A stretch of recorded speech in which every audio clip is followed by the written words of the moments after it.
అమావాస నాడు ఆకాశములో నిండు సందామామ కనిపిస్తదమ్మా. అర్ధరాత్రి సింహ సీకట్లోన మండేటి సూర్యుడు ఉదయిస్తాడమ్మా. సర్వజాతులు సంకరమయ్యి శంకరులే సామ్రాటులైతారమ్మా. మునుముందు జరిగే వింతల్లి గనవమ్మ, నేను చెప్పేవన్నీ జరిగి తీరుతాయమ్మా.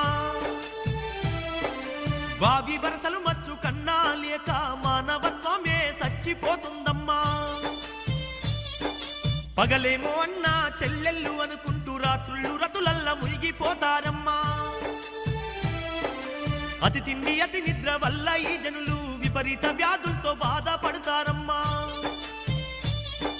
స్థిర నివాసము అన్నది లేక ప్రజలు రోజు సంచరిస్తుంటారమ్మా.